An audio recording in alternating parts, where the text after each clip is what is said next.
അസ്സലാമു അലൈക്കും വറഹ്മത്തുള്ളാഹി തആല വബറകാതുഹു. അൽഹംദുലില്ലാഹി കഫാ വസ്സലാം അലാ ഇബാദിഹി നിഅമ അമ്മാ ബഅദ്. എല്ലാവർക്കും റഹ്മത്തല്ലേ? അല്ലാഹ് അനുഗ്രഹിക്കുമാറാകട്ടെ.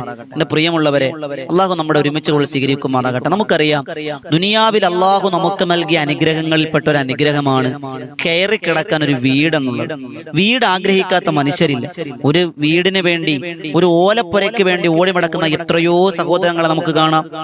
ഗവൺമെന്റിന്റെ അടിസ്ഥാനത്തിൽ സഹായം തേടിയിരിക്കുന്നവർ, ചാരിറ്റിക്ക് വേണ്ടി സഹായങ്ങൾ കൊടുത്തിരിക്കുന്നവർ, അങ്ങനെ വീടിന് വേണ്ടി വല്ലാതെ പരിശ്രമിക്കുന്ന ഒരുപാട് ആളുകളെ നമുക്ക് കാണാൻ കഴിയും. എന്നാൽ നമ്മുടെ വീട്, നമുക്ക് അള്ളാഹു നൽകിയിരിക്കുന്ന അനുഗ്രഹം, വീട് നമുക്ക് ഉള്ളവരാണ് നമ്മിൽ പലരും. അള്ളാഹു ഇല്ലാത്തവർക്ക് എത്രയും വേഗം ഒരു വീട് അനുഗ്രഹിക്കുമാറാകട്ടെ. പക്ഷേ ആ ഉള്ള വീടുകൾ സമാധാനമുള്ള വീടാണോ, സന്തോഷമുള്ള വീടാണോ, താമസിക്കാൻ പറ്റുന്ന വീടാണോ എന്ന് നമുക്കറിയില്ല. എപ്പോഴും രോഗങ്ങളാണ്, എപ്പോഴും ബുദ്ധിമുട്ടുകളാണ്, പ്രയാസങ്ങളാണ് എന്ന് പലപ്പോഴും കമന്റിലൂടെ പല ആളുകൾ കമന്റ് പറഞ്ഞവരാണ്, നമ്മൾ അനുഭവിക്കുന്നവരാണ്.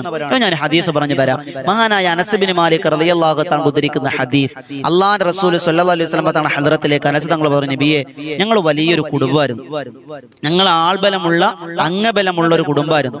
അതോടൊപ്പം ഞങ്ങൾക്ക് സാമ്പത്തിക ശേഷി ഉണ്ടായിരുന്നു. ഞങ്ങൾ ഒരിടത്ത് നിന്ന് കുറച്ചുകൂടി വിശാലതയ്ക്ക് വേണ്ടി മറ്റൊരു വീട്ടിലേക്ക് താമസം മാറി. പക്ഷേ താമസം മാറിയപ്പോ ഞങ്ങളിൽപ്പെട്ട ആളുകൾ വേഗത്തിൽ മരണപ്പെടാൻ തുടങ്ങി.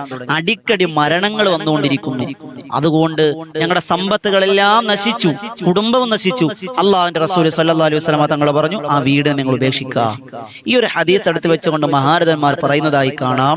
മുത്തനബി തങ്ങൾ പറഞ്ഞ ഹദീസിന്റെ ആശയം, ഒരു വീട്ടിൽ തുടരെ തുടരെ ഇങ്ങനെ മരണം വരുമ്പോ, ഇപ്പൊ നിങ്ങൾ പറയും, ഉസ്താദെ, അത് അള്ളാഹിന്റെ ഖദർ അല്ലെ ആണ്, പക്ഷെ അതിൽ മറ്റൊരു അഭിപ്രായം കൂടിയുണ്ട്, മറ്റൊരു ചിന്ത കൂടി നമ്മൾ ഉൾപ്പെടുത്തേണ്ടതുണ്ട്. ആ വീട് ആ മനുഷ്യന്റെ കുടുംബത്തെ സംബന്ധിച്ചിടത്തോളം താമസിക്കാൻ പറ്റിയ സ്ഥലമല്ല.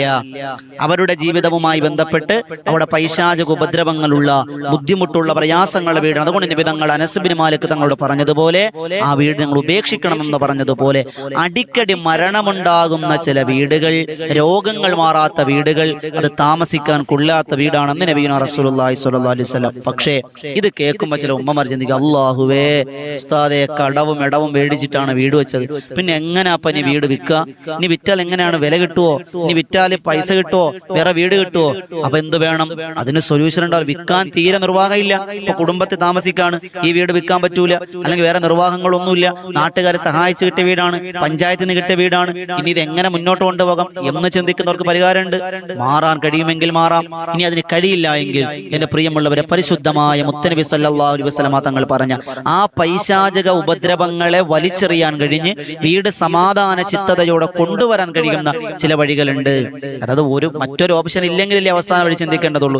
ഇനി പറയാൻ പോകുന്ന കാര്യങ്ങൾ ശ്രദ്ധയോടെ നിങ്ങൾ കേൾക്കണം. ഈ കാര്യങ്ങൾ നിങ്ങൾ ശ്രദ്ധിച്ചാൽ വീട്ടിൽ പൈശാചിക ഉപദ്രവങ്ങൾ ഉണ്ടാകൂല. പൈശാചിക ഉപദ്രവമാണ് കൂടുതലുമായി നമ്മൾ രോഗങ്ങൾ വരിക, മനസമാധാനം നഷ്ടപ്പെടുക, കുടുംബ കലഹങ്ങൾ ഉണ്ടാവുക, കടങ്ങൾ അധികരിക്കുക, മരണങ്ങൾ അധികരിക്കുക എന്നൊക്കെ പൈശാചിക ഉപദ്രവങ്ങളും കൊണ്ടും നടക്കാറുണ്ട്. അപ്പൊ അത് നമ്മൾ എന്താണ്, ആ വാതിൽ നമ്മൾ അടയ്ക്കണം. ഇതിനു മുമ്പ് വീട്ടിൽ പൈശാചിക ശക്തികൾ ഉണ്ടാക്കുന്ന ദുർബോധനത്തെ പറ്റി, പിശാച് നടത്തുന്ന ഉപദ്രവങ്ങളെ പറ്റി നമ്മൾ വീഡിയോ ചെയ്തിരുന്നു.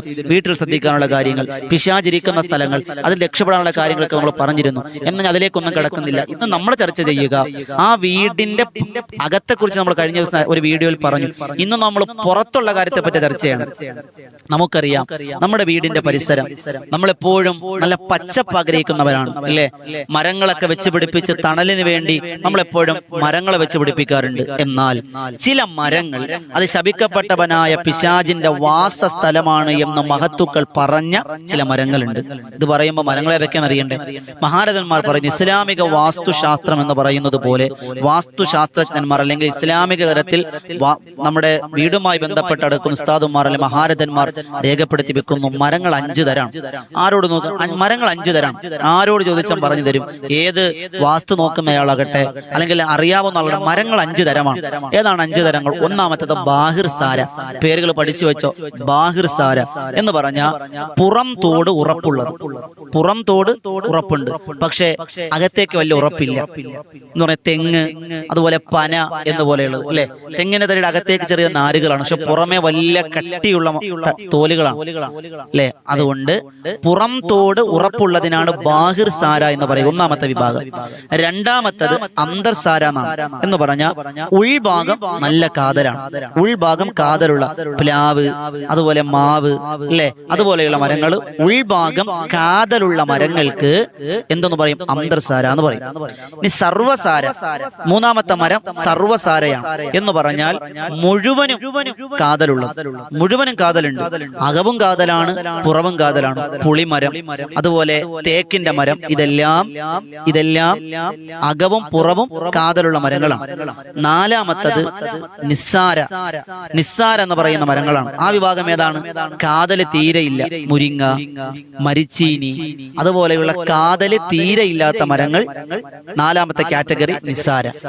അഞ്ചാമത്തത് പിശാച മരങ്ങളാണ്. അതേതൊക്കെയാണ്? അഗ്നി സാന്നിധ്യവും കയ്പുള്ള മരങ്ങളുമാണ് പൈശാചിക മരങ്ങൾ എന്ന് അഞ്ചാമത്തെ ഗണത്തിൽപ്പെടുത്തുക. ആല്, കാഞ്ഞിരം, പാല. പല നാട്ടിൽ പല പേരായിരിക്കൂട്ടെ, എന്റെ നാട്ടിലെ ഭാഷയിൽ എനിക്കറിയാവുള്ളൂ, അതുകൊണ്ട് ഞാൻ അങ്ങനെ ഭാഷകൾ പറയുന്നത്. ഈ മരങ്ങൾ വേഗം തീ പിടിക്കുന്ന മരങ്ങൾ, ഈ തീപ്പെട്ടിയൊക്കെ ഉണ്ടാക്കുന്ന മരങ്ങളൊക്കെ എന്താണ്? ഈ വിഭാഗത്തിൽപ്പെട്ടതാണ്. ഇപ്പൊ ഈ 5 മരങ്ങളിൽ അഞ്ചാമത് പറഞ്ഞ മരങ്ങൾ നമ്മുടെ വീടിന്റെ പരിസരത്ത് ഉണ്ടാകാൻ പാടില്ല. ആലുമരം ഉണ്ടാകാൻ പാടില്ല വീടിന്റെ പരിസരം എന്ന് പറയുമ്പോൾ ഞാൻ പറഞ്ഞു തരാം. രണ്ടാമത്തത് കാഞ്ഞിരത്തിന്റെ കുറ്റി, കാഞ്ഞിരത്തിന്റെ ചില മരങ്ങളൊക്കെ നമ്മുടെ വീടിന്റെ പരിസരത്തുണ്ടെങ്കിൽ പഠിച്ചു വെച്ചോ, ആ വീട്ടിലെ രോഗങ്ങൾ കൂടുതലായിരിക്കാൻ സാധ്യതയുണ്ട്. കാരണം അത് പൈശാചിക മരങ്ങളാണ്. അതുപോലെ പാല നമ്മുടെ വീടിന്റെ പരിസരത്തുണ്ട്. നമ്മൾ പലപ്പോഴും പല നാടുകൾ പറയുന്ന പാല യക്ഷിയുടെ മരമാണ്. അത് യക്ഷിയുടെ മരമല്ല, അത് പൈശാചിക മരം തന്നെയാണ്. മനസ്സിലായില്ലേ? യക്ഷി അതൊക്കെ വേറെ ഉണ്ടോ എന്ന് മറ്റൊരു വിഷയം. പാല അത് പൈശാചിക മരമാണ്. അള്ളാഹു നമുക്ക് മനസ്സിലാക്കാൻ ഭാഗ്യം തരട്ടെ. അപ്പൊ ഈ 5 മരങ്ങളിൽ ഈ അഞ്ചാമത്തെ മരം ഏതാണ്? പിശാച മരങ്ങൾപ്പെട്ട അഗ്നി സാന്നിധ്യമുള്ളതും കയ്പുള്ളതും വേഗം തീ പിടിക്കുന്നതുമായ, പച്ചത്തടിയാണെങ്കിലും വേഗം തീ പിടിക്കുന്ന ചില മരങ്ങളുണ്ട്. ഇതൊന്നും നമ്മുടെ വീടിന്റെ തൊട്ടടുത്ത് എന്ന് പറഞ്ഞാൽ ഏകദേശം 7 മീറ്റർ അകലത്തിൽ വെക്കണം. നമ്മുടെ വീടിന്റെ തൊട്ടടുത്ത് വെക്കാൻ പാടില്ല. 7 മീറ്റർ അകലത്തിൽ എവിടെയും ആകാം. മനസ്സിലായില്ലേ? 7 മീറ്റർ എങ്ങനെ വന്നു ഉസ്താദേ എന്ന് ചില ആളുകൾ ചോദിക്കുന്നുണ്ടാവും. ഞാൻ പറഞ്ഞു തരാം. അതായത് നമുക്ക് ശുദ്ധവായു ശ്വസിക്കേണ്ടതുണ്ട്. ഒരു മനുഷ്യനെ സംബന്ധിച്ചിടത്തോളം 350 ഘന അടിയാണ് ഓക്സിജൻ ഒരാൾക്ക് വേണ്ടത്. മനസ്സിലായില്ലേ? 350 ഘനയടി. ഒരു വീട്ടിൽ വാപ്പ, ഉമ്മ, ഒരു മകൻ, ഉദാഹരണം പറയാം. വാപ്പ, ഉമ്മ, മകൻ, 3 പേരുണ്ട്. ഈ 3 പേരും കൂടി എന്ത് ചെയ്യാം?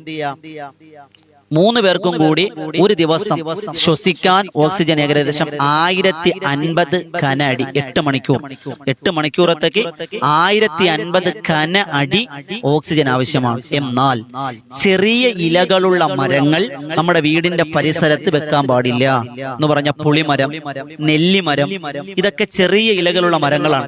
ചെറിയ ഇലകളുള്ള മരങ്ങൾ ഓക്സിജൻ ഒരുപാട് വലിച്ചെടുക്കുന്ന മരങ്ങളാണ്. ആ മരങ്ങളെ നമ്മുടെ വീടിന്റെ പരിസരത്ത് വെച്ചാൽ നമുക്ക് ഓക്സിജൻ, ശുദ്ധവായു കുറഞ്ഞേ കിട്ടുള്ളൂ. അത് ശാരീരിക പ്രയാസങ്ങൾക്ക്, ബുദ്ധിമുട്ടുകൾക്ക് കാരണമാണ്. പറയുന്ന പ്രത്യേകം ശ്രദ്ധിക്കണം. ചെറിയ ഇലകളുള്ള മരങ്ങൾ, ചെടികൾ നമ്മുടെ വീട്ടിന്റെ പരിസരത്തുണ്ടെങ്കിൽ അതിനൊന്ന് ദൂരേക്ക്, നമ്മളെ പറമ്പിൽ എവിടെ വേണമെങ്കിലും നടാം. വീടിന്റെ തൊട്ടടുത്ത് ഒരു 7-8 മീറ്റർ അകലത്തിൽ മാറ്റി നടുക. തൊട്ട് ചേർന്ന് വീടിന്റെ സിറ്റ് ഔട്ടിന്റെ പരിസരത്ത് ചെറിയ ഇലകളുള്ള മരങ്ങൾ നടാൻ പാടില്ല. വീടിന്റെ തൊട്ടടുത്തായിരിക്കും പുളിമരം ഉണ്ടാവുക. അത് ഓക്സിജൻ ഒരുപാട് വലിച്ചെടുക്കുന്നവരാണ്.